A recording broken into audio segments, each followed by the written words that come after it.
అందరికీ క్రీస్తునామమున వందనములు. చాలా జాగ్రత్తగా గమనించండి. మీరు ఇప్పుడు ఈ యొక్క తమ్లైన్ చూసే ఉంటారు. నపుంసకులు సువార్త పని చేయవచ్చా?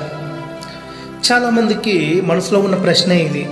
కానీ ప్రశ్న మనసులో ఉందే కానీ ప్రశ్నకు సమాధానాన్ని వెతుక్కోలేకపోతూ ఉన్నారు.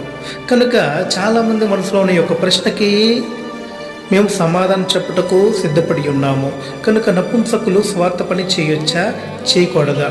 త్వరలో ఈ యొక్క అంశం మీద మాట్లాడి మీ ముందుకి ఈ యొక్క యూట్యూబ్ ద్వారా రాబోతున్నాము. కనుక సత్యమేదో అసత్యమేదో గ్రహించండి.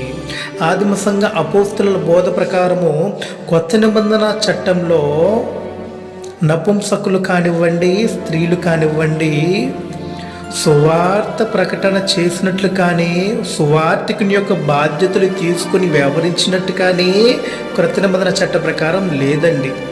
ఒకవేళ ఉంది అని అంటే అది క్రొత్తగా ముద్రింపబడిన ఆ యొక్క వ్యక్తి పుస్తకం అయి ఉండొచ్చు. అయితే దేవుడు అనుగ్రహించిన యొక్క బైబిల్ గ్రంథంలో అయితే కొత్త నిబంధన చట్టంలో నపుంసకులు సువార్త పని చేసినట్టు లేదు.